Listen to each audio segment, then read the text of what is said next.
आदितरतश्चार्धेष्वभिज्ञस्वराट् तेने ब्रह्महृदाय आदिकवये मुह्यन्ति यत्सूरयः तेजो वारिमृदां यथा विनिमयो यत्र त्रिसर्गो मृषा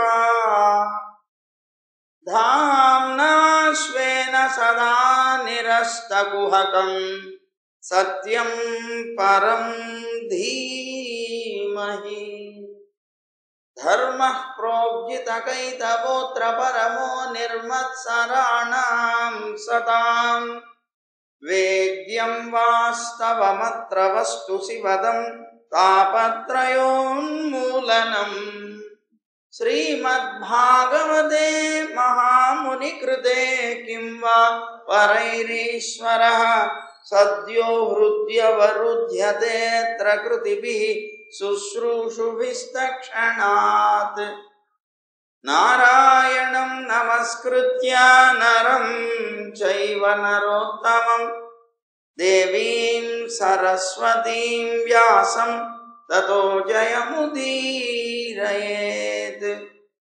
यं प्रव्रजन्तमनुपेतमपेतकृत्यं द्वैपायनो विरहकातराजुहाव पुत्रेति तन्मयतया तरवोऽभिनेदुः तं सर्वभूतहृदयं मुनिमानतोऽस्मि श्रीमद्भागवतं पुराणतिलकं यद्वैष्णवानां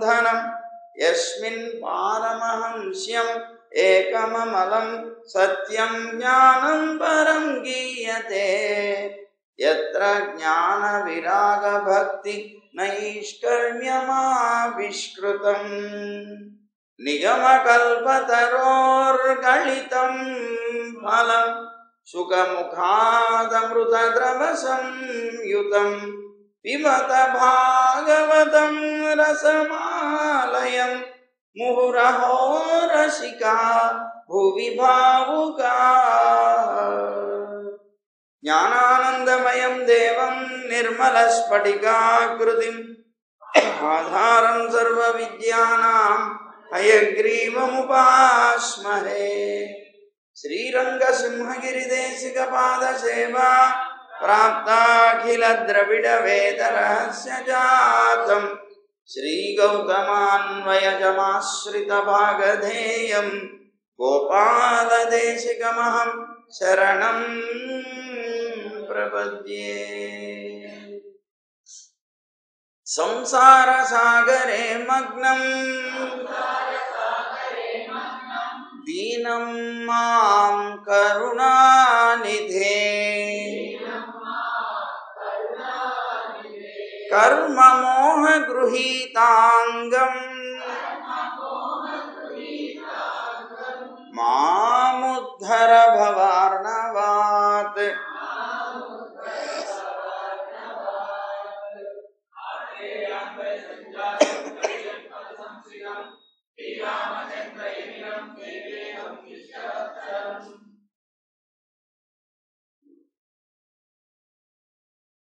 అవధూత తాను అనేక మంది దగ్గర నుంచి గురువులు, సుమారు 24 మంది గురువుల దగ్గర నుంచి నేను నేర్చుకున్నటువంటి జ్ఞానం ఇది అని చెప్పి, దానితో పాటుగా ఈ శరీరం నుంచి కూడా నేను నేర్చుకున్నటువంటి జ్ఞానం ఒకటి ఉన్నదయ్యా. అదేమిటి అంటే, ఈ శరీరం అనేటువంటిది నిరంతరం పరిణామం చెందుతూ ఉంటుంది, మార్పు చెందుతూ ఉంటుంది.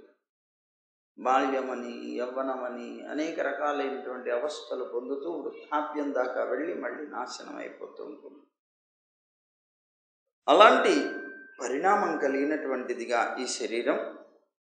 అలాగే దీనితో పాటుగా దుఃఖమయమైనటువంటిది, దుఃఖశీలమైనటువంటిది, అంటే పూర్తిగా దుఃఖాన్ని కలిగించేటువంటిది అయినటువంటి ఈ శరీరానికి ఉత్పత్తి, వినాశము అని చెప్పబడేటువంటివి రెండూ కూడా ఉన్నాయి. కనుక ఈ దేహం వల్ల నేను వైరాగ్యాన్ని పొందాను, నేర్చుకున్నాను. ఈ దేహం నిత్యమైంది కాదు, ఇది ఉత్పత్తి ఉన్నది, నాశనం పొందుతుంది.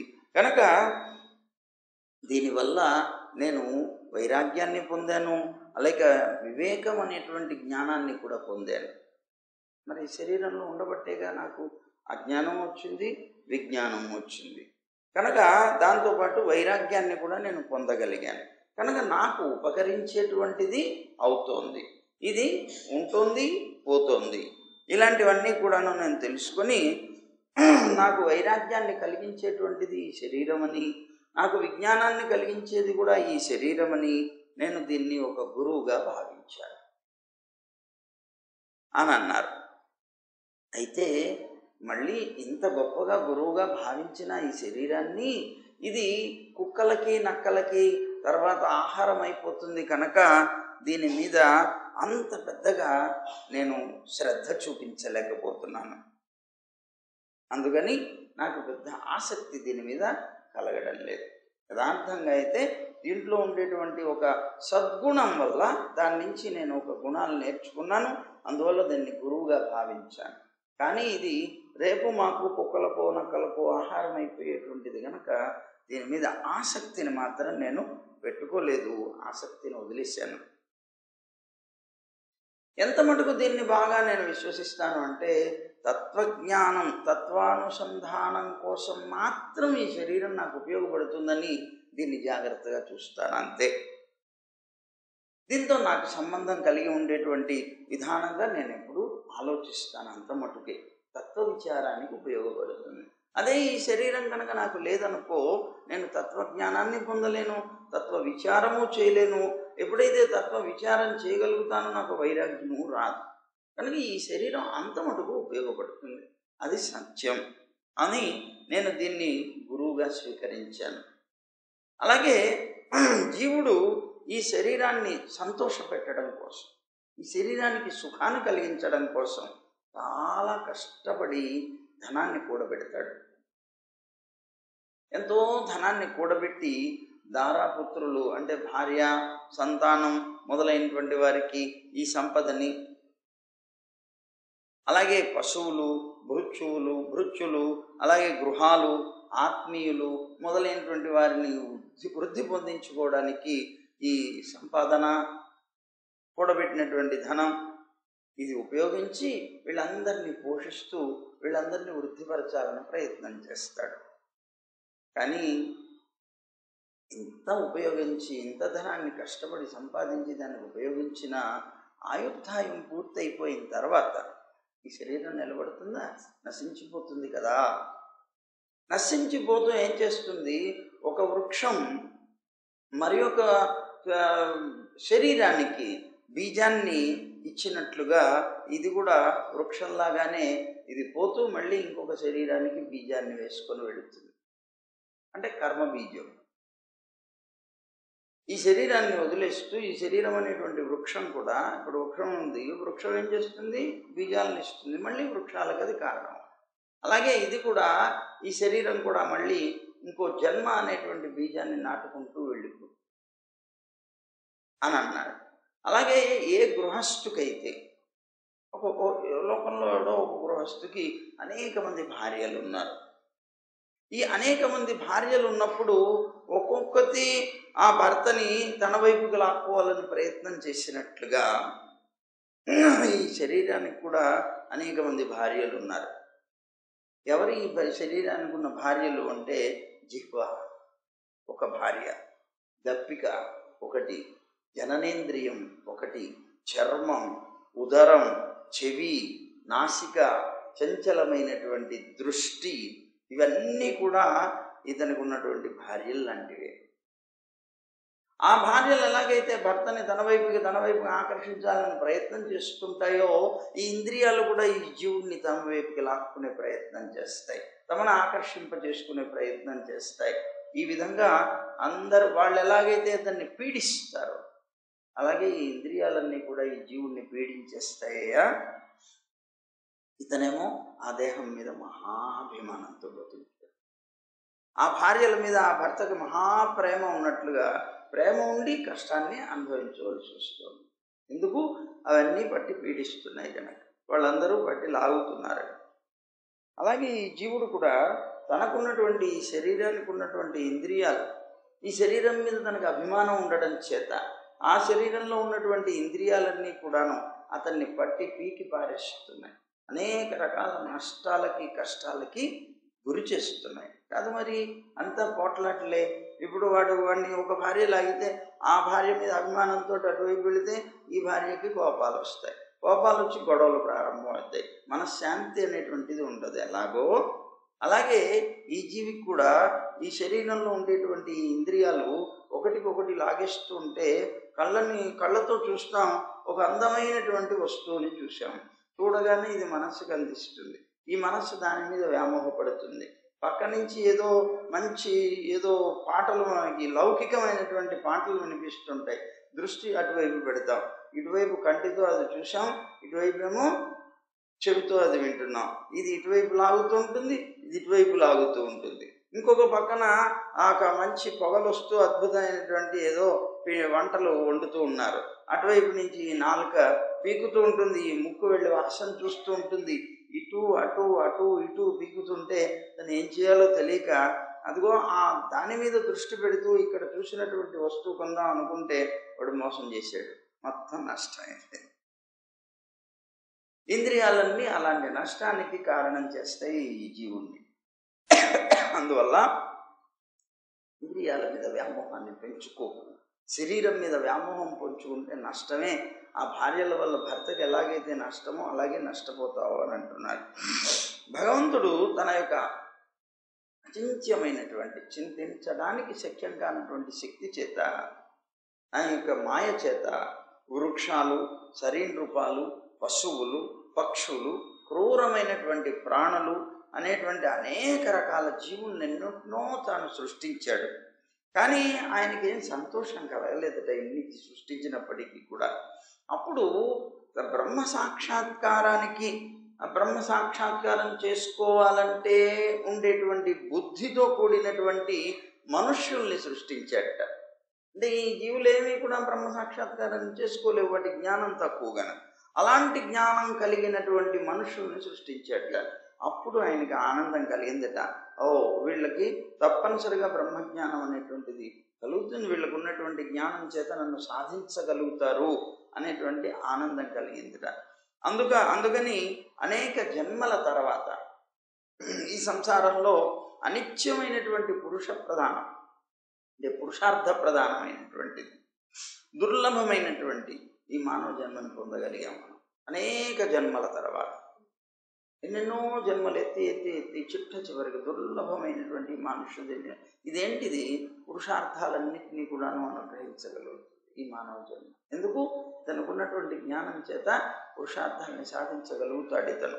అలాగే ఇది చాలా దుర్లభమైనటువంటిది, రాక వచ్చినటువంటి శరీరం ఇది.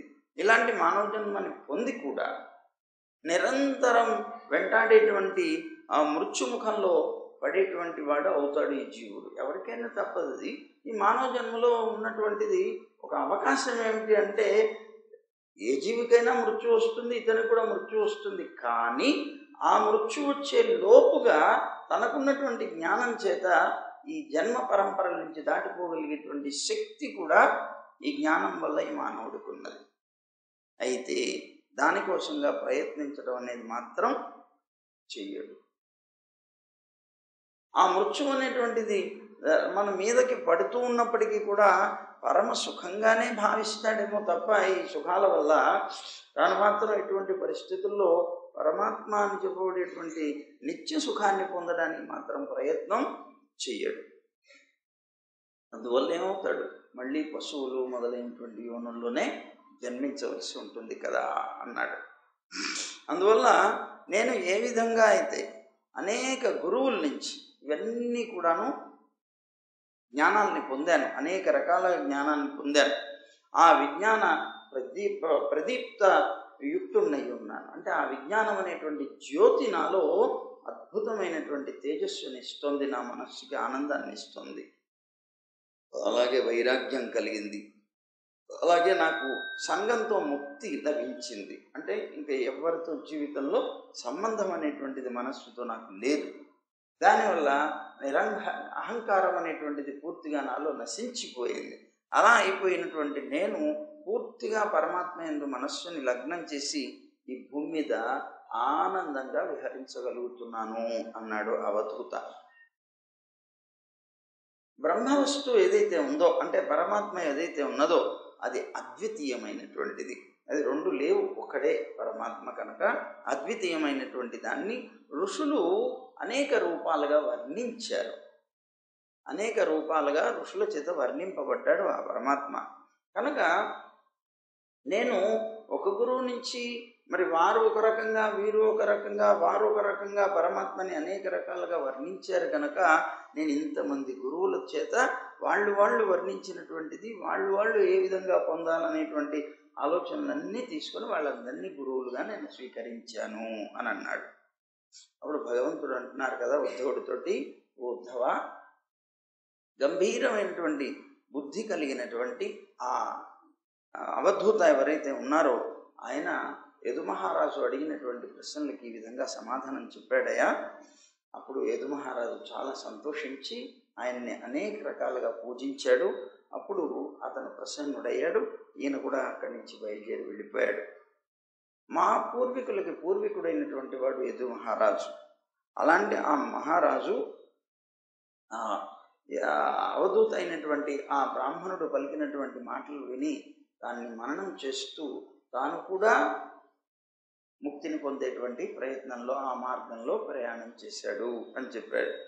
ఆ చెప్పిన తర్వాత మళ్ళీ అంటున్నాడు కదా, లౌకిక పారలౌకిక, ఆహ్యలౌకిక పారలౌకిక భోగాల యొక్క నిస్సారతని తెలియచేస్తున్నాడు. భగవంతుడు అంటున్నారు కదా, ఉద్ధవ, సాధకుడైనటువంటి వాడు అన్ని విధాలుగా కూడా నన్ను శరణుజొచ్చి నేను ఉపదేశం చేసినటువంటి పాంచరాత్ర ఆగమం మొదలైనటువంటివి శాస్త్రోక్తమైనటువంటి వైష్ణవ ధర్మాలు ఏవైతే ఉన్నాయో వాటన్నిటినీ కూడా చక్కగా శ్రద్ధగా పరిపాలించాలి అన్నాడు. వాటితో పాటుగా వీలున్నంత మటుకు పై ధర్మాలన్నింటినీ, ఇంతకుముందు ఏవైతే అవధూత ద్వారా చెప్పబడ్డాయో ఆయా ధర్మాలన్నింటినీ విరోధం లేకుండా, ధర్మాలకి ఆ ధర్మాలకి విరోధం లేకుండా తన యొక్క జీవితాన్ని నిష్కామ భావంతో తాను ఉన్నటువంటి వర్ణము, ఆశ్రమము, కులము ఏదైతే ఉన్నదో వాటికి తగినట్లుగా సదాచారాన్ని ఆచరిస్తూ జీవనం సాగించాలి.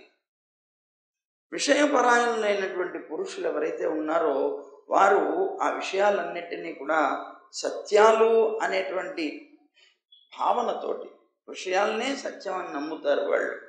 అలా నమ్మి వాటిని పొందడం కోసమే వాళ్ళకు ఉన్నటువంటి సర్వశక్తుల్ని కూడాను ఒడ్డుతారు, సర్వశక్తులతో ప్రయత్నం చేస్తారు.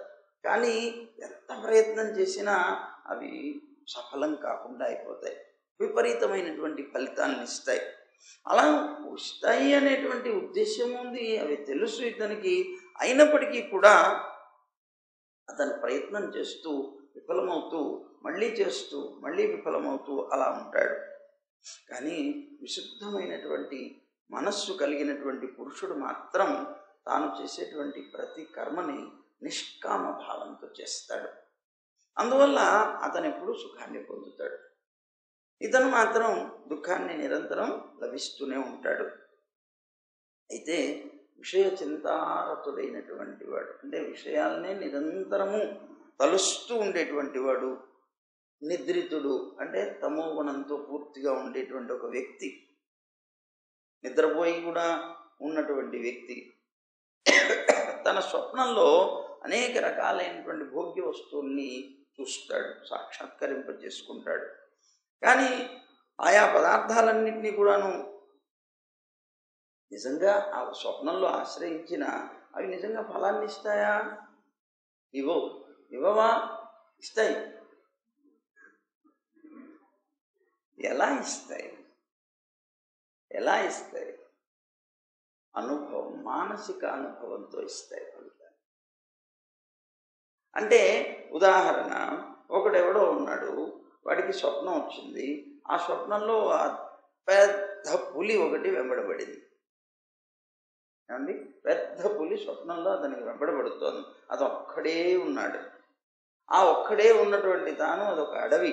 ఆ అడవిలో పులి వెంబడబడుతుంటే పెద్దగా కేకలు పెడుతున్నాడు, రక్షించండి రక్షించండి అంటున్నాడు, పరుగులు పెడుతున్నాడు, ఓ విపరీతంగా చెమటలు కక్కుతున్నాడు, ఎట్లా ఎవరున్నారు రక్షించే వాళ్ళని ఎదురు చూస్తున్నాడు, అలా పరిగెట్టుకుంటూ వెళ్తున్నాడు. నిజంగా అక్కడ పులి లేదు, స్వప్నంలో ఉంది. కానీ తనకి మాత్రం నిజంగా పులి ఉన్నప్పుడు ఎలాంటి అనుభవం అయితే ఉన్నదో స్వప్నంలో పులి కనిపించినా కూడా అదే అనుభవాన్ని పొందుతున్నాడు. కానీ కళ్ళు తెరిస్తే పులి కనిపించలేదు, తను వనంలో లేడు, తను హాయిగా పక్క మీద పడుకొని ఉన్నాడు. ఓహో ఇంతేనా అనుకున్నాడు. ఇంతేనా అనుకున్నాడు కనుక స్వప్నం అబద్ధం అని మాత్రం అనుకోవడానికి లేదు. ఎందుకంటే అది ఫలితాన్ని ఇచ్చింది నీకు. ఏం ఫలం ఇచ్చింది? కంగారు పడిపోతూ, భయపడిపోతూ, రొప్పుతూ, రోస్తూ, కళ్ళు తెరిచేటప్పటికే చూసి పక్క మీద ఉన్నానని తెలుసుకొని, అమ్మయ్యా ఆ పులి నన్ను వెంబడబడి తినేస్తుంది తినేస్తుంది తినేస్తుంది అనుకుంటూ కళ్ళు గబక్కని తెరిచేటప్పటికి ఇక్కడ ఉండే ఆనందం. అంటే ఇప్పటిదాకా తాను పడినటువంటిది అంతా కూడా ఫలమే. అలాంటిది అలా ఉండేటువంటి తాను ఆ విధంగా ఫలాన్ని పొందుతాడు. అలాగే స్వప్నంలో కనిపించేటువంటి నిజంగా పులి లేదు అక్కడ, కానీ ఫలాన్ని మాత్రం స్వప్నం ద్వారా పొందాడు. అది నిజంగా అన్నట్లుగానే, అంటే కలలో ఉన్నటువంటి ఆ పులి నిజంగా కళ్ళు తెరిస్తే కనిపించనట్లుగానే తాను అనుభవించేటువంటి ఈ ఇంద్రియాల ద్వారా ఉండేటువంటి ఆ విషయాలు కూడా ఉండేవి కాదు, యథార్థంగా అనిత్యములయ్యి ఉన్నటువంటివి అన్నారు. అలాగే నన్ను శరణాగతి చేసినటువంటి పురుషుడు ఎవడైతే ఉంటాడో అతను కామ్యకర్మలన్నిటినీ కూడాను వదిలిపెట్టేసి నిత్య నైమిత్తిక కర్మల్ని చేయాలి, ఆచరించాలి. కామ్యకర్మలన్నిటినీ వదిలేసేయాలి. కామ్యకర్మలంటే తన కోరికతో చేసేటువంటి కార్యాలు. నిత్య నైమిత్తిక కర్మలంటే నిత్యము చేసేటువంటి కర్మలు కొన్ని ఉంటాయి లోకంలో. ఏమిటవి? స్నానం చేయడం, సంధ్యావందనాదులు చేయడం, భగవద్ ఆరాధన చేయడం, నివేదన చేసిన ప్రసాదమే తినడం, భగవన్ నామ సంకీర్తనం చేయడం, ఇవన్నీ నిత్యకర్మలు యథార్థంగా మనిషికి కావాల్సి. నిత్యకర్మలు వదలకుండా చేయాలి. నైమిత్తిక కర్మలు అంటే ఏంటి? పితృ సంబంధమైనటువంటి కార్యాలు చేయడం, మామూలుగా వచ్చేటువంటి పండుగలు మొదలైనటువంటివి సంవత్సరంలో వచ్చేటువంటివన్నీ చేయడం, అలాగే ఎవరెవరైతే తర్పణాదులు వచ్చే సమయాల్లో తర్పణాలు చేయడం, వాళ్ళకి సంబంధించినటువంటి పితృ కార్యాలు చేయవలసిన సమయం వచ్చినప్పుడు ఆ కార్యాలను చేయడం, ఇవన్నీ నైమిత్తికం అంటారు. అంటే ఒక నిమిత్తం చేత వచ్చాయి. ఆ నిమిత్తం చేత వచ్చాయి అంటే వీటికి ఇవి నిత్యము పుట్టికతోనే వచ్చినవి కావు. ఆయన పోవడం వల్ల ఇదొక నిమిత్తంగా ఈ కార్యం చేయవలసి వస్తుంది. ఒక నిమిత్తంగా వచ్చినటువంటివి కనుక నైమిత్తిక కర్మలు అంటారు కొన్ని. అవి నిత్య కర్మలు, నిత్యము తాను ఆచరించవలసిన కర్మలు, ఇవి చేయాలి. కామ్యకర్మల్ని వదిలిపెట్టేసేయాలి నన్ను ఆశ్రయించినటువంటి వ్యక్తి అన్నాడు. అంటే ఈ నిత్యగా నైమిత్తిక కర్మలను ఆచరించాలి. ఆ తర్వాత వీడికి ఏమవుతుంది? నిత్యకర్మలు నైమిత్తిక కర్మలు తన ధర్మానుసారంగా పాటించుకుంటూ వెళుతూ ఉండగా కొంతకాలానికి మనస్సు పవిత్రమయ్యి ఆత్మవిచారం ప్రారంభమవుతుంది. ఎప్పుడైతే ఆత్మవిచారంలో బాగా పండాడో, అంటే అది బాగా ఎక్కువైందో, అప్పుడు ఏం చేయాలి? ఈ చేసేటువంటి కర్మలు కూడా నిష్కామంతో చేస్తాడు కదా, వాటిని కూడా ఆదరించకూడదు. ఇంకా ఆత్మవిచారం ప్రారంభమైన తర్వాత ఆ నిష్కామ కర్మలుగా చేయవలసినటువంటి వాటిని కూడా ఆదరించకుండా ఉండాలి. ఆ తర్వాత మానవుడు నా మీద పూర్తిగా మనస్సు కలిగినటువంటి వాడై ఈ అహింస మొదలైనటువంటివి ఏవైతే ఉన్నాయో ఆ సమూహాన్ని కూడా అంటే యమ నియమ మొదలైనటువంటివన్నీ కూడాను పాటించే ప్రయత్నం చేయాలి. ఆ తర్వాత కానీ శౌచం మొదలైనటువంటి ఉన్నాయి, శుచి మొదలైనటువంటి ఉన్నాయి, వాటిని మాత్రం అవసరమైనంత మటుకు శక్తి అనుసారంగా పాటించాలి. ఆత్మజ్ఞానానికి విరోధం లేకుండా వాటిని పాలించాలి.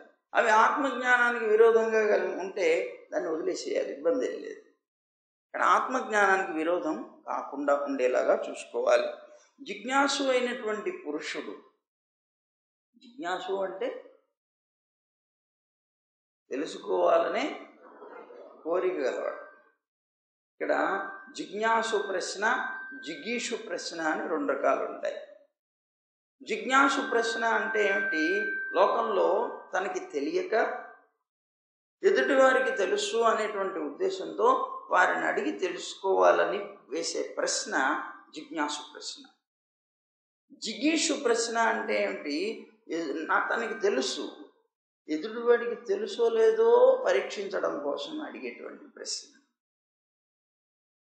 తనకి తెలియక తెలుసుకోవాలనే బుద్ధితో అడిగేటువంటి ప్రశ్న జిజ్ఞాసు ప్రశ్న. తనకి తెలిసి ఎదుటివాడికి ఇది తెలుసా లేదా అని పరీక్షించడం కోసం అడిగేటువంటి ప్రశ్న జిగీషు ప్రశ్న. సరే, ఇప్పుడు మొత్తం మీద ఇతనికి ఏంటి? ఈ జిజ్ఞాసు కావాలట. ఇతను అంటే ఎట్లా? ఈ పరమాత్మ యందు, ఈ ఆత్మ జ్ఞానమందు స్వస్వరూప జ్ఞానం తెలుసుకోవాలి అనేటువంటి దాని మీద జిజ్ఞాసు కావాలి. అంటే ఏంటి? తెలుసుకోవాలనేటువంటి కోరిక కలిగినటువంటి వాడు కావాలి. ఆ తర్వాత అతను ఒక గురువుని ఆశ్రయించాలి. ఆ గురువుని నా స్వరూపంగానే భావించి సేవించాలి. ఆ సేవించి గురు సేవకుడైనటువంటి వాడు ఈ లక్షణాలతో ఉండాలట ఎప్పుడు. అంటే గురువుని ఆశ్రయించినటువంటి ఆ శిష్యుడు ఈ లక్షణాలతో ఉండాలట. ఏ లక్షణాలట అవి అంటే, అభిమానం కలవాడు కాకూడదట. అతను గురువు దగ్గర ఎప్పుడు కూడా అభిమానధనుడై ఉండకూడదట. అంటే అహంకారంతో ఎప్పుడూ ఉండకూడదట. అలాగే ఈ అభిమానం అంటే ఏంటి? నేను అనే భావం. దానివల్లనే పుడుతుంది అహంకారం. అహంకార శూన్యుడు కూడా కావాలి. అలాంటి వాడు ఎప్పుడు అబద్ధం ఆడకూడదట గురువు దగ్గర. అలాగే విషయ మమతలు అంటే విషయాల మీద మమకారం కలిగినటువంటి వాడు కాకూడదట. అలాగే గురువు మీద దృఢమైనటువంటి ప్రేమ కలిగినటువంటి వాడు కావాలట. అలాగే ఎప్పుడు గురువు దగ్గర ఏమంటారు, ఆందోళన చెందేటువంటి రీతిలో జీవనం సాగించకూడదు. అంటే ఇప్పుడు టెన్షన్ పడతారు చూడండి, అలా ఉండకూడదట. అయితే ఇంకొకటి, ఆ గురువు దగ్గర ఉన్నంతసేపు తప్పనిసరిగా తత్వజ్ఞానం తెలుసుకోవాలి అనేటువంటి దాని మీద ఇచ్చ కలిగి ఉండాలట. గురువు దగ్గర నుంచి ఏవో అనవసరమైనటువంటి కోరికలు, ఇవో అవో, లోకాభిరామాయణమో ఇవన్నీ కాకుండా వీలైనంత మటుకు గురువు దగ్గర ఉన్నప్పుడు తత్వజ్ఞానాన్ని పొందాలి, దానికోసంగా ప్రశ్నలు వేసి వారి దగ్గర నుంచి సమాధానాలు తెలుసుకోవాలి అనేటువంటి పద్ధతిలో జీవించాలట. ఆ తర్వాత అసూయ లేనటువంటి వాడు కావాలట. గురువు యొక్క వృద్ధి మీద ఎప్పుడు అసూయ పడేటువంటి వాడు కాకూడదట.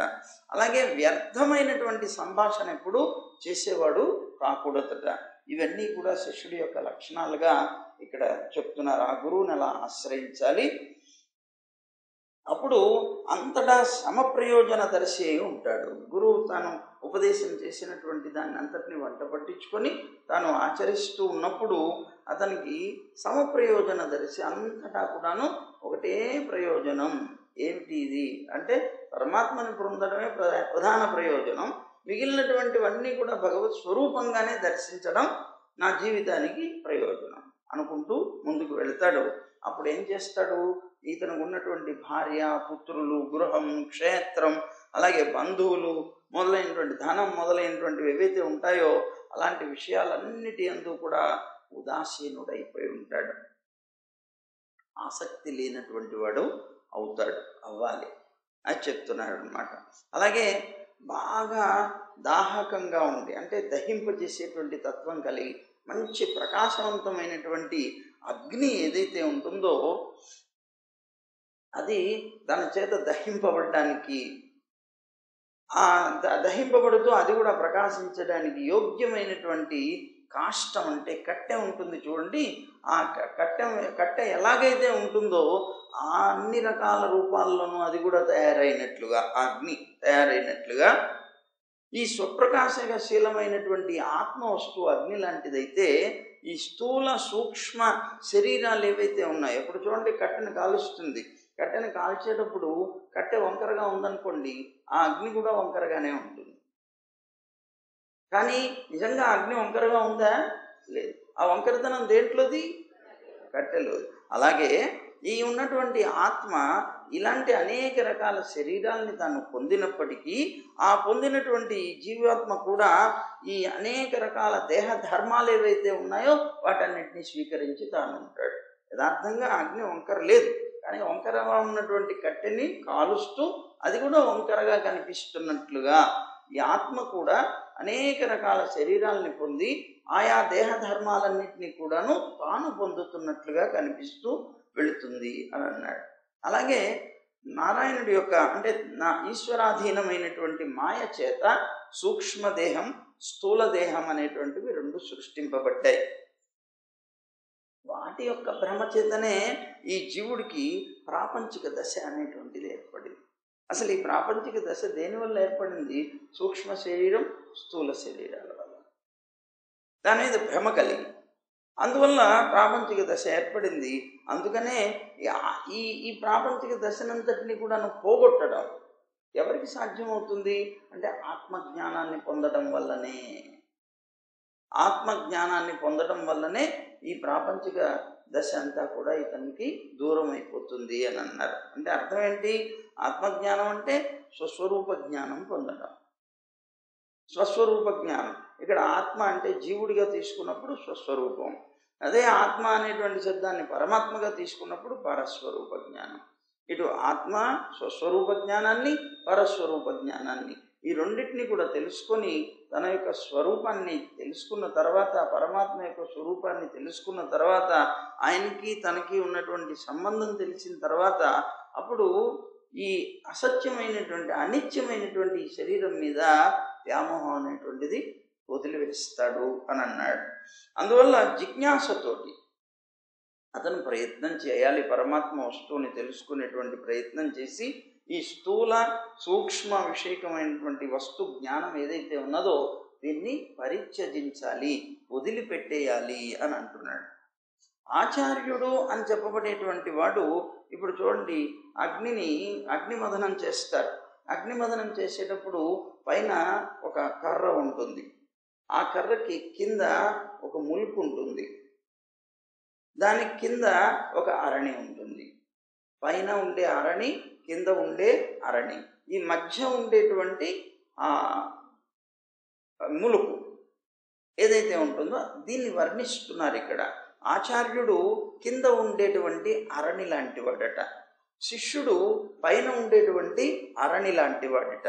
ఈ మధ్యలో ఉండేటువంటి ఈ కాల్చేటువంటి కాష్టం కట్టె ఉంటుందే అది జ్ఞానంట, ఉపదేశవాక్యంట. ఉపదేశవాక్యం ఆచార్యుల యొక్క ఉపదేశవాక్యంట అది. దాన్ని సంయోగం చేత ఏమవుతుంది? ఇప్పుడు దాంట్లో ఉండేటువంటి దాన్ని మదిస్తే దాని నుంచి అగ్ని పుడుతుంది. అలాగే దాని నుంచి ఉత్పన్నమయ్యేటువంటి జ్ఞానమే అగ్ని. ఈ అగ్ని ఏం చేస్తుంది? దాంట్లో నుంచి పుట్టి ఆ కట్టెనే కాలుస్తుంది, ఆ కట్టెనే కాలుస్తుంది. అలాగే ఈ శరీరంలో నుంచి పుట్టేటువంటి అగ్ని కూడా ఇతనికి కట్టెని కాలుస్తుంది. అట్లాంటి అద్భుతమైనటువంటి రీతిని పొందుతాడు.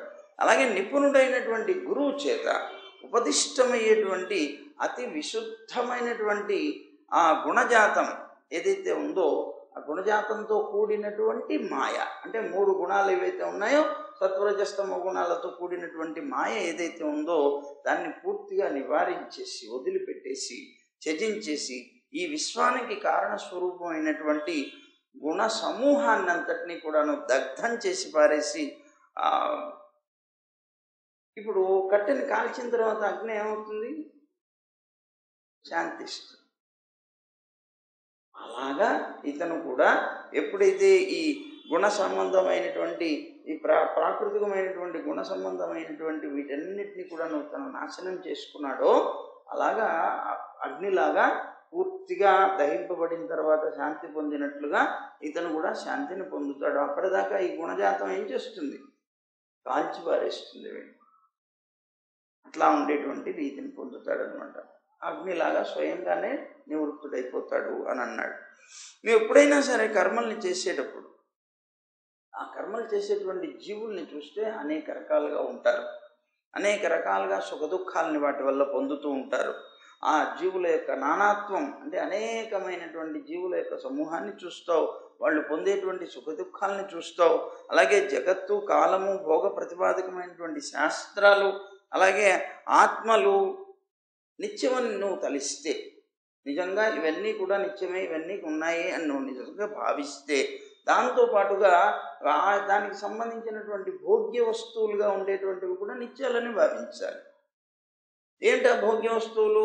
చందనం మొదలైనటువంటివి ఏవైతే ఉంటాయో ఆ స్రక్చందనాది పదార్థాలు, వనిత మొదలైనటువంటి పదార్థాలు ఏవైతే ఉంటాయో అవన్నీ కూడా నిత్యమని, యథార్థమని నువ్వు కనుక భావిస్తే, అవి భోక్త, భోగ్యం ఈ రెండు కూడా నిత్యమని నువ్వు భావిస్తే, దాంతోపాటుగా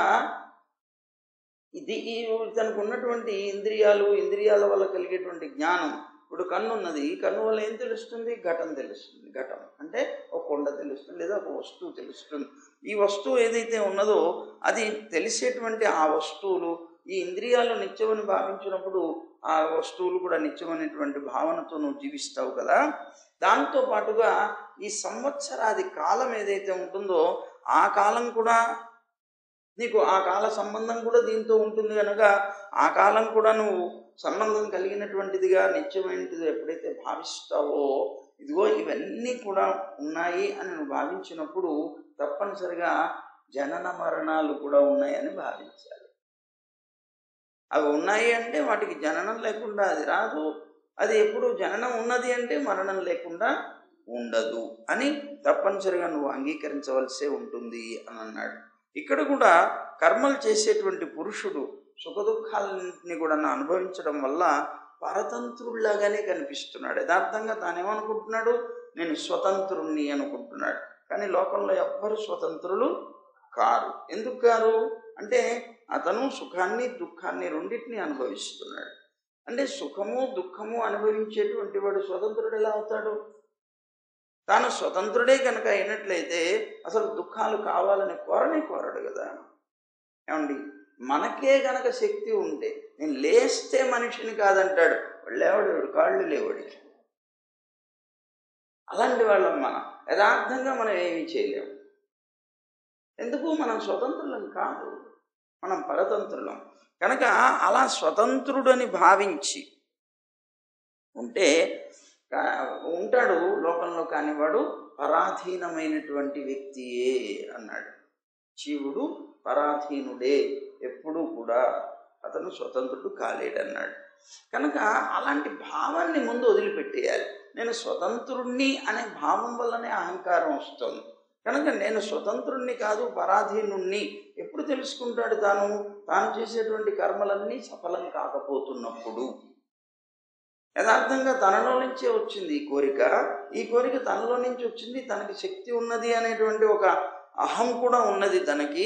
కానీ తాను మాత్రం దాని యొక్క ఫలాన్ని పొందలేకపోతున్నాడు. ఏమిటి కారణం? దాన్ని అంటే నేను స్వతంత్రుణ్ణి కాదు అనేటువంటి జ్ఞానం తప్పనిసరిగా ప్రతివాడికి కలుగుతుంది. ఏదో ఒకనాడు ఎంత విర్రవీగి, ఎంత దాచి దాన్ని మసిపూసి మారేడుకాయ చేసి దానికి నిజంగా కష్టాలు వస్తున్నా, నిజంగా నేనేం కష్టపడలేదు, నేను స్వతంత్రుణ్ణి, నాకు ఏ విధమైన, నేను ఏదనుకుంటే అది చేస్తున్నానని బొంకినా కూడా ప్రతివాడు పరాధీనుడే తప్ప స్వతంత్రుడు కాలేడు అన్నాడు. కర్మకుశలురైనటువంటి, కర్మ చేయడంలో మంచి నేర్పు కలిగినటువంటి విద్వాంసులు కూడా ఎప్పుడూ సుఖం లభించినట్టుగా మనం చూడటం లేదు. చూడండి, ఎంతో తెలివి గలవాడు వాడు కనుక చేశాడా తప్పనిసరిగా సుఖం పొందవలసిందే అనుకుంటాం మనం. అంత గొప్ప తెలివి కలిగినటువంటి వ్యక్తి చేసినా కూడా ఏదో ఒక దాంట్లో ఫెయిల్యూర్ అనేటువంటిది ఉంటుంది. అందువల్ల మహావిద్వాంసుడైనటువంటి వ్యక్తి చేసినా కూడా ఎప్పుడూ సుఖమే లభిస్తున్నట్లు మనం చూడటం లేదు. అలాని మూఢుడైనటువంటి వాడు చేస్తున్నప్పుడు ప్రతి కర్మ దుఃఖాన్నే కలిగించడం లేదు. విద్వాంసుడు చేసినా ఎప్పుడు సుఖమే లభించడం లేదు. అలాని మూఢుడైనటువంటి వాడు కర్మ చేసినా ఎప్పుడు దుఃఖమే లభించదు. వీడి దగ్గర సుఖాలు ఉంటున్నాయి, వాడి దగ్గర దుఃఖాలు ఉంటున్నాయి. ఇవన్నిటికి కారణం ఏమిటి అని ఆలోచిస్తే స్వతంత్రుడు కాదు కనుక, పరతంత్రుడు కనుక అని చెప్తూ, అందువల్ల నువ్వు అహంకరించడం అనేటువంటిది చేయకు. నేను అన్నిటికీ సమర్థుణ్ణి అని తల ఎగరేసి వెళతావు, కానీ ఆ కర్మ ఎప్పుడైతే విఫలమవుతుందో సిగ్గుతో తల ఉంచుకుంటావు. ఎందుకు ఆ కర్మ? అహంకారమే లేదనుకో, అప్పుడు భగవంతుడి మీదనే నువ్వు భారం వేసి జీవిస్తావు. భగవంతుని యొక్క అనుగ్రహంతోనే నీ జీవితం ఉన్నతంగా ముందుకు వెళుతుంది అని చెప్తున్నారనమాట, ఉపదేశం చేస్తున్నారు. వాళ్ళు సుఖప్రాప్తి కోసమని, దుఃఖ నాశనం కోసమని ఉపాయాలు తెలుసుకున్నాము అని వాళ్ళు ఎంత భావించినా, మా దగ్గర చాలా గొప్ప ప్లాన్స్ ఉన్నాయండి అని బోర్డు కూడా పెట్టుకుంటాడు. మీకు ఏం కావాలంటే సలహాలు ఇచ్చేస్తా ఉంటాడు. అద్భుతంగా కన్సల్టెన్సీ అంటారు కదా, అవన్నీ కూడా బోర్డులు పెట్టుకుంటారు. నా దగ్గర చాలా ఉపాయాలు ఉన్నాయి. ఎన్ని ఉపాయాలు ఉంటాయి నీ దగ్గర? మహా అయితే 100, పోనీ కొద్ది ఎక్కువ పెట్టుకుంటే 200, పోనీ 1000, పోనీ 10,000. ఎంతమంది ప్రజలు ఉన్నారు, ఎన్ని కావాలి ఉపాయాలు? అలా మనం అనుకుంటాం సహజంగా, నాకు సుఖప్రాప్తి కోసమని, దుఃఖాన్ని నాశనం చేసుకోవడానికి అనేక రకాల ఉపాయాలు తెలిసినటువంటి వాడిని అని నువ్వు భావించినా, ఒకవేళ నిజంగానే నీ దగ్గర అన్ని ఉన్నా, మృత్యువు మీద మాత్రం నీకు ఎట్లాంటి ప్రభావం చూపించలేకపోతావు. నీకు వచ్చే మృత్యువుని నువ్వు తప్పించుకోవడానికి మాత్రం నీ దగ్గర ఉపాయం, ఈ జీవితంలో నువ్వు సుఖాలు పొందడానికి, దుఃఖాలు పోగొట్టుకోవడానికి ఉపాయాలు అయితే కొన్నేదో సంపాదించవచ్చునేమో, కానీ నీకు వచ్చే మృత్యువు నుంచి మాత్రం నువ్వు తప్పించుకునేటువంటి ఉపాయం నీ దగ్గర ఎప్పుడు ఉండదు అన్నాడు. అదే కదా రాక్షసులైనటువంటి వాళ్ళు, హిరణ్యకశిపుడు మొదలైనటువంటి వాళ్ళందరూ కూడా అది దానికి ఉపాయం తెలియకనే తపస్సులు చేసి అది లేకుండా ఉండాలి అని కోరుకున్నారు.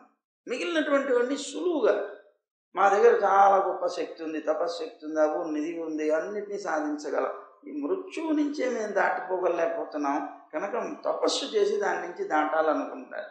కానీ లోకంలో ఎవ్వడికి అది సాధ్యం కాదు. వీడు ఎంత తెలివిగా ప్రశ్నలు వేసినా అంతకన్నా గొప్ప తెలివి గలవాడు నారాయణ.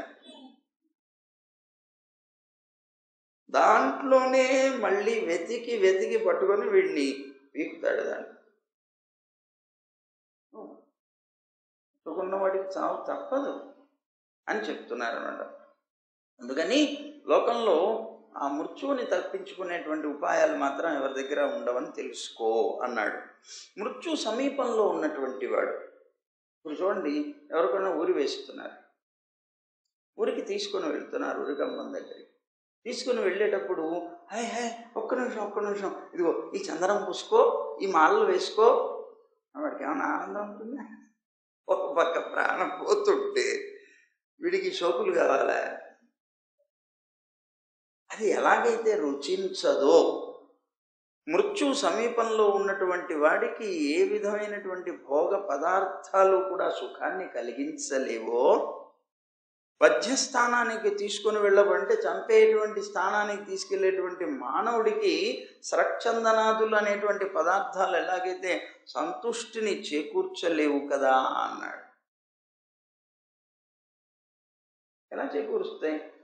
అలాగే ఈ లోకంలో మృత్యు అనేటువంటిది మనకు ఉన్నది అని తెలుసుకున్నప్పుడు మనకి ఈ లోకంలో ఉండేటువంటి సుఖాన్ని ఎలా కలిగిస్తాయి? కలిగించలేవు కదా. కానీ మనం మాత్రం భ్రమ చేత సుఖమే అనుకుంటూ బ్రతుకుతాం. అందుకే మన వాళ్ళు అంటారు, ఏమండి కులాసాగా ఉన్నారా అని అడుగుతుంటారు మన వాళ్ళు. ఏం చెప్తాం సమాధానం? చాలా బాగున్నామండి. ఏమండి కులాస అంటే అర్థం ఏంటి? 2 భాషల మిళితమైనటువంటి పదం అది. కు అంటే దుఃఖం, దానికి లాసేనా?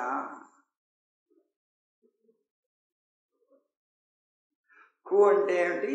దుఃఖం, దానికి లాసేనా అంటే అర్థం ఏంటి? దుఃఖానికి నష్టమేనా అంటే సుఖంగా ఉన్నారా అని అర్థం. అదే కులాస అంటే. సుఖంగా ఉన్నారా? మనం ఏమంటున్నాం? బాగున్నాం అండి, చాలా బాగున్నాం. ఎక్కడ బాగున్నావు? నీకు క్షణం క్షణము గడుస్తున్న కొద్దీ క్షణము నీ ఆయుష్లో ఒక క్షణాన్ని పట్టుకెళ్ళిపోతుంది, క్షీణించిపోతుంది నీ ఆయుష్. క్షణం గడిచిన కొద్దీ నీ ఆయుష్లో ఒక క్షణం గడిచిపోతుంది అంటే నీకు తగ్గిపోతున్నటువంటి ఆయుష్ కలిగినటువంటి వాడికి నీకు సుఖం ఎక్కడిది? కులాసంగా ఉన్నా అంటావు అంటారనమాట. అందువల్ల కులాస సుఖం అనేటువంటిది ఇక్కడ దొరకదు అని అన్నాడు. అందువల్ల మృత్యువు అనేటువంటి వాడికి, మృత్యువు కోసం తీసుకుని వెళ్ళబడేవాడికి స్రక్చందనాదులు ఎలాగైతే ఆనందాన్ని కలిగించలేవో, తప్పనిసరిగా ఈ లోకంలో పుట్టినటువంటి మనకి మృత్యువు తప్పదు అని జ్ఞానం కలిగినటువంటి వ్యక్తికి ఈ విషయ భోగాల యందు ఆనందం అనేటువంటిది ఎప్పుడూ కలగదు, భోగించలేడు తాను. ఆ మృత్యువు అనేటువంటి భయం చేతనే దాని నుంచి తప్పించుకోవడం కోసం పరమాత్మని ఆశ్రయిస్తాడు. ఇది కావాలి. అందుకని అది చెప్తూ, నువ్వు అనుకుంటావు ఈ లోకంలో ఉండేటువంటి సుఖాలు గొప్పవి అని. కాదు, స్వర్గంలో ఉండేటువంటి సుఖాలకు కూడా స్పర్ధ, అలాగే అసూయ, నాశనం, క్షయం అనేటువంటి దోషాలు బోలెడున్నాయి వాటికి కూడా. ఆ దోషాల చేత ఆ సుఖాలు కూడా దూషితాలే అయి ఉన్నాయి. అందువల్ల ఐహిక సుఖాల్లాగా దుఃఖాలు కలిగించేటువంటివే అవుతాయి స్వర్గ సుఖాలు కూడా. ముఖ్యంగా ఆ స్వర్గ సుఖాలు సాధించడం కోసమని యజ్ఞాది కర్మలు చేస్తావు. ఆ యజ్ఞం మొదలైనటువంటి కర్మలు చేస్తే ఆ కృషి కర్మల వల్ల, అంటే నేను చేసేటువంటి అనేక రకాలైనటువంటి ఆ కర్మలకి బోల్డన్ని విఘ్నాలు దొరుకుతాయి. కాదు మరి మనం ఏదో కర్మ చేద్దాం దానికోసం అనుకుంటాం, సుఖం కోసం, బోల్డైనటువంటి విఘ్నాలు వస్తాయి. అవి చివరికి ఆ విఘ్నాల వల్ల మనం ఇప్పుడు ఏదో ఒక కార్యం చేసాం, ఒక వ్రతం చేద్దాం అనుకున్నాం. వ్రతం చేద్దాం అనుకుంటే వ్రతం ఎట్లా నీకు సంపూర్ణమవుతుంది, ఎలా ఫలితాన్ని ఇస్తుంది అని అంటే దాంట్లో చెప్పబడ్డటువంటి నియమాల్ని తప్పనిసరిగా పాటించాలి. కష్టమైనా సరే, కష్టతరమైన కష్టతమమైనా సరే ఆచరిస్తేనే నీకు ఫలం కలుగుతుంది. అలాగే దానికి ఏ ఏ ద్రవ్యాలు ఉపయోగించాలి అని చెప్పబడిందో ఆయా ద్రవ్యాల్ని ఎక్కడి నుంచి అయినా సరే తెచ్చి మరి ఉపయోగించాలి తప్ప అక్కడ ఇక్కడ ఏదో ఎగ్జంప్షన్స్ చెప్తే మనం ఎప్పుడు ఎగ్జంప్షన్స్ వెతుక్కుంటాం. అసలు చెప్పబడినటువంటి నియమాన్ని పక్కన పెట్టేస్తాం. ఇలా కూడా చెప్పారు కదండి, పర్వాలేదు, అది లేకపోయినా ఇది వాడుకోవచ్చు, అట్లా బతుకుతాం మనం. మరి ఫలం ఎట్లా ఇస్తుంది? అది ఇవ్వదు. ఇక్కడ నిష్ఫలమే అవుతాయి అవన్నీ. దానికి ఉండేవి విఘ్నాలు ఉంటాయి, ఆ విఘ్నాలతో పాటు వచ్చేవన్నీ కూడాను నిష్ఫలాలే అవుతాయి. పోని ఇవన్నీ కూడాను ఏదో కష్టపడి నష్టపడి చేశాడు అనుకుందాం. ఆ యజ్ఞాది కర్మల్లో ఉండేటువంటి విఘ్నాలు లేకుండా నెరవేర్చినప్పటికీ కూడా వాటి ద్వారా లభించేటువంటి ఆ స్వర్గాది లోకాల్లో ఉండేటువంటి సుఖం ఏమిటో, అది నశించిపోయేటువంటి విధానం ఏమిటో చెప్తాను, జాగ్రత్తగా వినంటున్నాను. ఏమిటండి అంటే, యజ్ఞాలు చేసేటువంటి పురుషుడు ఈ లోకంలో యజ్ఞాల ద్వారా దేవతల్ని ఆరాధిస్తాడు. ఆరాధించడం చేత దేవతలు సంతోషించి నువ్వు ఆ యజ్ఞం స్వర్గం కోసం చేసావు కనుక ఫలితాన్ని నీకు ఇస్తున్నామని అతనికి స్వర్గాన్ని ఇచ్చాడు. తాను చేసినటువంటి పుణ్యకర్మ చేత తాను ఆర్జించుకున్నటువంటి ఆ దివ్య భోగాల్ని ఆ పుణ్యం ఉన్నంతకాలం దేవతల్లాగా అనుభవిస్తాడు స్వర్గంలో. అయితే ఏమిటి స్వర్గంలో తను అనుభవించేది? వాళ్ళలాగా మనోహరమైనటువంటి వేషాన్ని ధరిస్తాడు. అక్కడికి వెళ్తే వస్తుందిలేండి, ఇంకో శరీరం వస్తుంది. ఇక్కడ శరీరాన్ని వదిలేసిపోతాడు కదా వీడు. ఈ పోయిన తర్వాత అక్కడికి వెళ్ళేటప్పటికే భోగ శరీరం వస్తుంది వాడు. ఇక్కడ ఉండేది పాంచభౌతిక శరీరం. ఈ శరీరాన్ని వదిలేసినటువంటి ఈ జీవుడు సూక్ష్మ శరీరంతో తాను బయలుదేరి వెళ్ళిపోతాడు. సుఖాలు అనుభవించవలసింది పుణ్యం ఉన్నది, ఈ పుణ్యానికి సంబంధించిన ఫలం అనుభవించవలసిన స్వర్గానికి వెళ్తాడు. అక్కడికి వెళ్ళిన తర్వాత ఈ ఇంద్రుడి ఈ ఉన్నటువంటి జీవుడికి శరీరం లేకుండా ఎటువంటి పరిస్థితుల్లో ఏది అనుభవించడానికి యోగ్యం ఉండదు కనుక అక్కడికి వెళ్ళిన తర్వాత భోగ శరీరం అనేటువంటిది ఒకటి వస్తుంది. ఈ భోగ శరీరాన్ని పొందినటువంటి ఇతను భోగం మాత్రమే అనుభవిస్తాడు, దాంతో దుఃఖం అనేటువంటిది అనుభవించట. సరే, మొత్తం మీద ఇతనికి ఉండేటువంటి మనోహరమైనటువంటి ఒక వేషం వస్తుంది, శరీరం వస్తుంది. తాను సంపాదించినటువంటి పుణ్యంతో సర్వభోగ సంపన్నుడైపోతాడట. అక్కడ ప్రకాశిస్తున్నటువంటి విమానం వస్తుందట అతని కోసం. రండి రండి అని లోపలికి తీసుకెళ్ళి కూర్చోబెడతారట. అక్కడంతా దేవతా స్త్రీలు అప్సరసలు ఉంటారట. వాళ్ళందరి మధ్యలో ఇతను కూర్చుంటాడట. బ్రహ్మాండంగా ఆ విమానంతో విహరిస్తాడట. ఆ విమానంలో గంధర్వులు ఉంటారట. వాళ్ళందరూ కూడా అద్భుతమైనటువంటి ఇతని యొక్క గుణాలు, అక్కడికి వెళ్ళిన తర్వాత ఏం గుణాలు ఉంటాయో తెలీదు, ఆ గుణాలన్నింటినీ కూడా కీర్తిస్తాడట. సరే, అప్పుడు చక్కని చిన్న చిన్న గంటలతో కూడినటువంటి విమానం ఉంటుంది. అది దాంట్లో స్వేచ్ఛగా విహారం చేస్తూ ఆ దేవతా స్త్రీలతో కలిసి తిరుగుతూ ఆనందాన్ని అనుభవిస్తూ నందనవనం మొదలైనటువంటి విహార స్థలాల్లో వాళ్లతో క్రీడిస్తూ ఇవన్నీ కూడా చేస్తాడట. దాని చేత భోగాంతంలో ఈ భోగాన్ని అనుభవించిన తర్వాత మొత్తం అయిపోయింది, భోగం అంతా అనుభవించేశాడు. ఏమిట్రా అంటే నా పుణ్యం అంతా ఇది. అక్కడికి వచ్చిన తర్వాత వీడికి ఎప్పుడు అయిపోయిందని తెలిసిందో దాన్ని కొంతమంది దేవతలు ఉంటారు, ఇలాంటి వాళ్ళు ప్రత్యేకంగా. వాళ్ళు ఏం చేస్తారట, ఎక్కడున్నాడో అక్కడి నుంచి ఒక తోపు దోషి పారేస్తారట, మళ్ళీ భూలోకంలో కూర్చోపడు. పోయి పోయి పోయి పోయి ఏంటా, నేను పుణ్యాన్ని సంపాదించుకున్నాను, ఈ సంపాదించిన పుణ్యంతో నేను స్వర్గాన్ని పొందాను, నువ్వేంటి తోచేస్తావు, ఆగు ఏ పుణ్యం ఏంటి పాడించి ఎప్పుడో పోవాలంటాడు. అంటే 1,00,000 రూపాయలు సంపాదించి జాగ్రత్తగా పెట్టుకున్నటువంటి వ్యక్తి మొత్తం సుఖాల కోసంగా అదంతా ఖర్చు పెట్టిన తర్వాత మళ్ళీ బిచ్చగాడైపోయినట్టు అనమాట. ఇంతకుముందు ఆ 1,00,000 ఉన్నంతకాలం లక్షాధికారి వాడు. అదంతా ఖర్చులైపోయి మంచి భోగాలు అనుభవించేశాడు, చివరికి భిక్షాధికారి.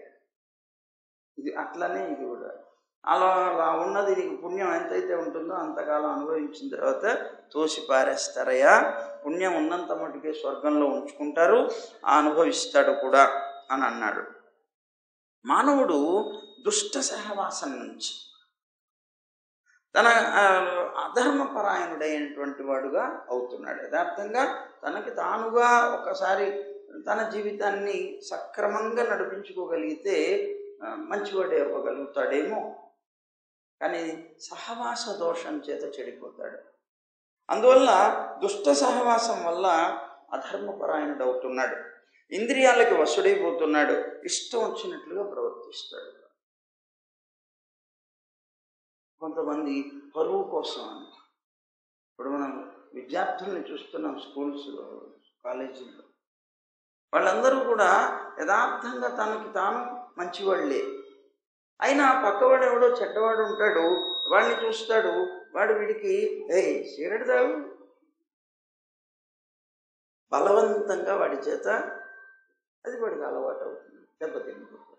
వాడు చేసే దుష్టమైనటువంటి కార్యాలన్నీ తనతో పాటు ఇంకొకడు ఎవడో ఉండాలి, వీడితో పొరపాటునో గ్రహపాటునో స్నేహం చేశాడు, ఇంకంతే, దానికి బలైపోయాడు. అందువల్ల దుష్ట సహవాసం అనేటువంటిది ఎప్పుడు చేయకూడదు. ఎప్పుడైనా సత్సాంగత్యం అనేటువంటిది చాలా గొప్పది అని అంటాడు పరమాత్మ. సరే, మొత్తం మీద ఈ దుష్ట సహవాసం చేస్తాడు, ఇంద్రియాలకు వశమైపోయి ప్రవర్తిస్తూ ఉంటాడు. తన యొక్క లోభమ బుద్ధి చేత దాన ధర్మాలు చేయకుండా తన కోసమే తాను అనుభవించడానికే చాలటం లేదు, ఇంకా దాన ధర్మాలు ఏం చేస్తాడు వాడు. అలా దాన ధర్మాలు చేయకుండా కృపణుడవుతాడు, లోభి అవుతాడు. తాను చేసేటువంటి దుష్ట కర్మల వల్ల లంపటుడవుతాడు. ఇంకా లంపటుడైపోయి ప్రాణిహింస కూడా చేస్తాడు ఇతరుల యొక్క ఆనందం కోసం. చూడండి, చాలామంది విచ్చలవిడిగా తిరుగుతూ తాగి తందనాలాడి తనకు ఉండేటువంటి స్నేహితులకు ఆనందం కోసం అని చెప్పి వెళ్ళి వేటాడి జంతువుల్ని చంపి ఇవన్నీ చేస్తుంటారు చూడండి. ఆ ప్రాణహింస కూడా చేస్తాడు. శాస్త్ర విరుద్ధంగా పశువుల్ని బలిచ్చి భూత ప్రేత పిశాచాలు ఏవైతే ఉంటాయో వాటిని కూడా ఉపాసిస్తాడు. ఎందుకు? తనకు ఉండేటువంటి ధనం ఇంకా పెంచుకోవాలంటే ఈ భూత ప్రేత పిశాచాదుల్ని ఆరాధిస్తే చాలా అద్భుతమైనటువంటి శక్తులు వస్తాయి, ధనం వస్తుంది అని ఎవరో చెప్తారు. చెప్పగానే వాటిని గురించి ఆలోచించి వాటిని ఆరాధించి వాటి ద్వారా ఏదో ఉన్నతమైనటువంటి స్థితిని పొందాలని ప్రయత్నం చేస్తారు. అప్పుడు అతడు పశువుల కన్నా కూడా హీనమైపోయి తప్పనిసరిగా నరకాన్ని పొందుతాడు. చివరికి ఘోరమైనటువంటి అంధకారం, స్వార్థ పరార్థ రహితమైపోయినటువంటి అజ్ఞానంతో కూడి తిరగవలసి వస్తుంది వాడు. కనుక ఒక్క దుష్ట ఇది మన సహవాసం అనేటువంటిది పూర్తిగా నాశనం చేసి పారేసి. అందుకనే ఎప్పుడు మంచి వాళ్ళతోనే స్నేహం చేయి అని మన పెద్దలందరూ చెప్పేది. సరే, ఈ దేహం చేత చేయబడేటువంటి కర్మలన్నీ కూడా దుఃఖజనకాలే. యథార్థంగా సుఖాన్ని ఇస్తాయని మనం భ్రమపడతాం, కానీ నిజంగా దుఃఖజనకాలే. అవి మాటి మాటికి మనకేమిస్తాయి? దీంతో ఎన్ని కర్మలు చేసినా మళ్ళీ పుట్టుక, మళ్ళీ మరణం, ఇలాంటి పరంపరలనే కలుగచేస్తూ ఉంటాయి. ఇలాంటి స్థితిలో మరణమే ప్రధానంగా కలిగినటువంటి జీవుడు ఎవరైతే ఉన్నారో దానికి సుఖం అనేటువంటిది కలుగుతుంది అని మనం ఎలా ఆలోచించగలం అసలు అంటున్నాడు. సుఖం ఎలా? ఏ కర్మ చేయి అది దుఃఖానికే నిన్ను తీసుకుని వెళుతుంది అంటే, దుఃఖానికే అంటే అర్థం ఏంటి? మళ్ళీ జన్మ పరంపరలోకి తీసుకెళ్తుంది.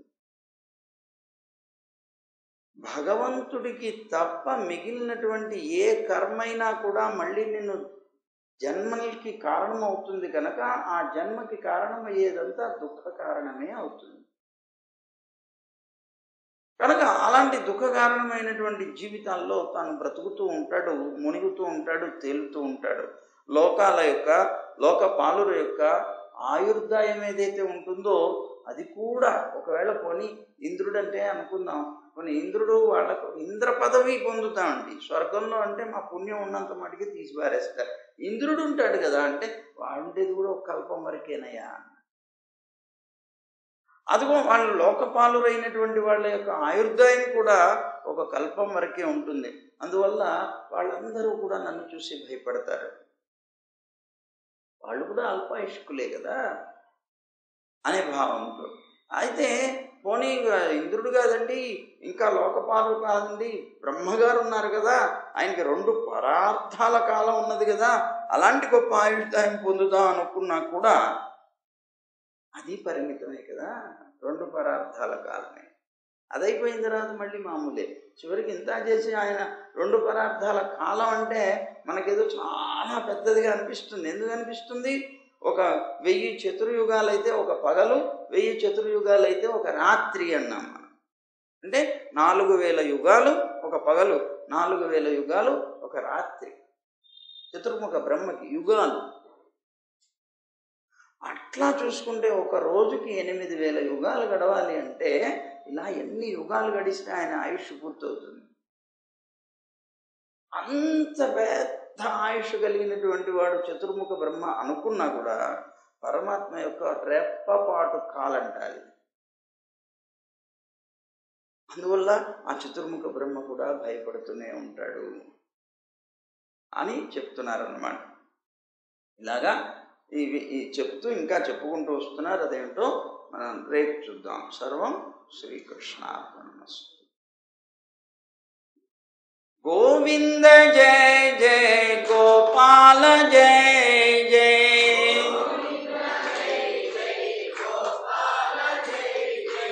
రాధారమణ హరి గోవింద జయ జయ,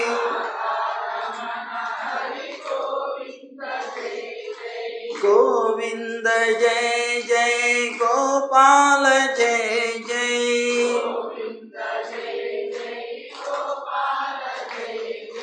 రాధారమణ హరి గోవింద జయ జయ,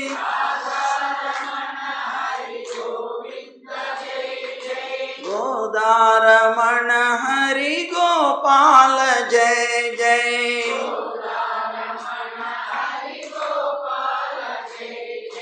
गोविंद गोविंद गोविंद जय जय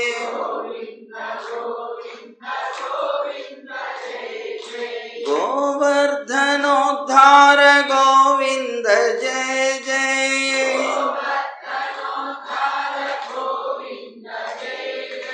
गोपी मनोहर मुकुंद जय जय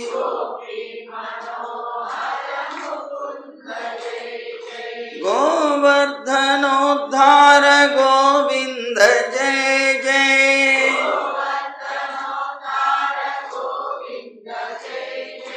गोपी मनोहर मुकुंद जय जय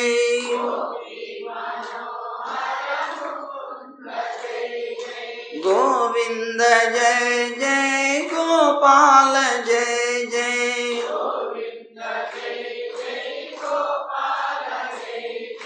गोविंद जय जय गोपाल जय जय